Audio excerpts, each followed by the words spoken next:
Meu nome é Camille, sou aqui de Novo Hamburgo, moro aqui. Há 3 meses, então, a minha vida passou por uma transformação muito grande, né? A Camille, ela me procurou no ano passado, por volta de março de 2024, até então com 29 anos, né?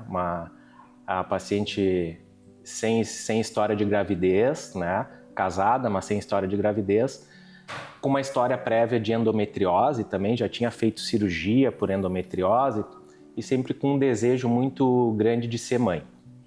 Mas naquele momento ela procurou, no caso a minha especialidade cirúrgica, que é cirurgia de câncer, com um diagnóstico de câncer do colo uterino. Foi em 2023 que começou, né? No exame de preventivo, foi constatado então uma anormalidade no meu exame, né?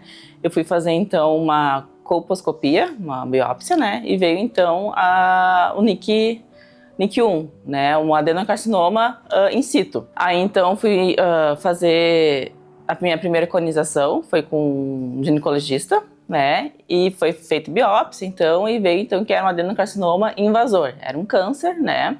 Ela foi assim um choque, né? Porque a gente não tá preparado para isso, né? Pensar assim que a gente vai passar por uma coisa dessas, né? Eu lembro que eu peguei a minha biópsia, eu tava com minha mãe no carro, inclusive, né? E todo mundo abre o exame antes de ir pro médico, né? Aí então abri e vi aquelas palavras, adenocarcinoma. Naquele momento era uma palavra desconhecida para mim, então a gente vai pro Google, né? Veio ali que era um tipo de câncer, era um câncer maligno e tal, né? Aí foi um choque, e minha mãe no carro, né? E eu, como é que eu vou fazer, né? A minha vontade ali era de desabar e tal, né? Então eu tive que me manter forte até, né? Para não contar para ela naquele momento, né? Até também para que eu não sabia exatamente o que ia acontecer, como é que ia ser, né? Para depois, então, contar para ela, né? A partir do momento que eu cheguei no Dr. Luigi, né? O Dr. Luigi, assim, ele foi um médico super humano, muito acolhedor. Me passou confiança o tempo inteiro. Então, a partir do momento que eu consultei com ele, né? Eu fiquei muito confiante de que eu ia sair dessa situação, né? E tinha uma questão também da fertilidade, né? Que eu tinha opções de retirar todos os meus órgãos, né? Mas daí eu não poderia gerar, né, uma vida, não poderia engravidar, né? Então a gente começa toda aquela conversa perguntando se a paciente tinha desejo ainda reprodutivo ou não, porque o tratamento poderia ir para um tratamento mais radical, que seria a retirada do útero, que chamamos de histerectomia, né? Ou dependendo do tamanho desse tumor, se fosse um tumor menor, menos agressivo, tentar uma cirurgia preservadora de fertilidade. A gente optou por indicar uma cirurgia conservadora. A gente programou no mês de maio do ano passado, ela foi submetida a uma cirurgia para retirada desse tumor, que chamamos de traquelectomia, isso tudo por via vaginal, e associamos uma cirurgia abdominal, uma cirurgia robótica, para fazer o mapeamento dos linfonodos, ou seja, para saber se esse tumor ele não tinha se espalhado através da linfa para as cadeias linfonodais da pelve. E no mesmo ato cirúrgico da parte robótica abdominal, nós fizemos a remoção da endometriose, também que estava comprometendo a parte da fertilidade. E a Camille ficou então em acompanhamento. Nessa consulta, para começar o acompanhamento, eu falei para ela, ó, vamos segurar a questão da gestação, vamos esperar uns 6 meses, 1 ano, para ver como é que fica. Então eu tava bem tranquila, achava que não ia engravidar, né? Mas quando de repente, né, a menstruação atrasou, inclusive eu achei que eu não era gravidez, achei que fosse algum outro problema. O teste deu positivo, fiz 2 testes de farmácia. No dia seguinte eu fiz teste do beta-HCG de sangue e deu um valor super alto, né? Então foi um susto, assim, também foi um medo grande, né? Porque não fazia ainda muito tempo que eu tinha feito a minha última cirurgia, então tinha ali um risco associado ainda, né? E eu falei, não era esperado, né? Porque em virtude da cirurgia, do histórico de endometriose, né, Camille? As chances de uma gravidez espontânea, de forma natural, elas eram mais reduzidas, então a gente até poderia abrir mão de uma fertilização mais adiante, mas pela idade dela, ela ainda tinha esse tempo para tentar uma gravidez de forma natural, que foi o que aconteceu, e hoje a Camille está aqui na Unimed com a gente com a filha, a Maria, né?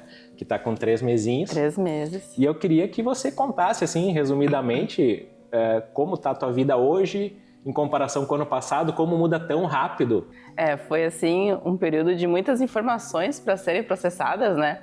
Foi uma transformação muito grande, né? A mulher, assim, depois que se torna mãe, ela se torna uma outra pessoa.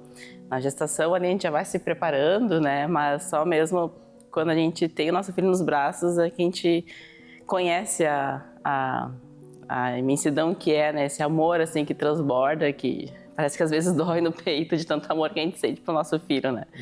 E a gente sente, é uma outra pessoa que a gente se torna, né? Então foi um momento de muita alegria e como eu tava ali também num período que eu ia me tornar pai, né?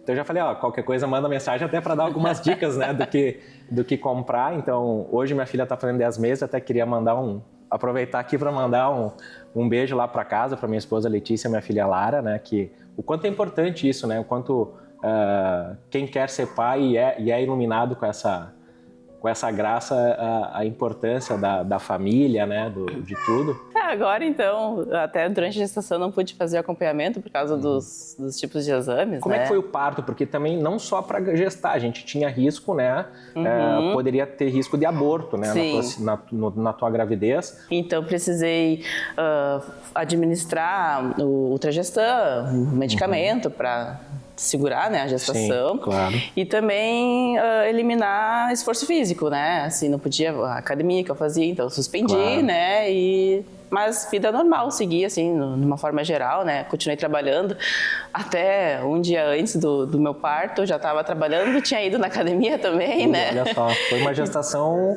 muito boa por tudo que tu passou, né? E pelos riscos que poderiam... E no parto, então, quando a minha bolsa estourou, com 37 semanas e um dia, minha bolsa estourou. Foi parto normal? Eu gostaria de ter tido um parto normal, mas eu fui induzida a parto normal, porque eu não estava com dilatação, né? E, enfim, passei ali por algumas horas de trabalho e acabei não dilatando, né? Daí, então, fui para cesárea daí. Então, tá bem.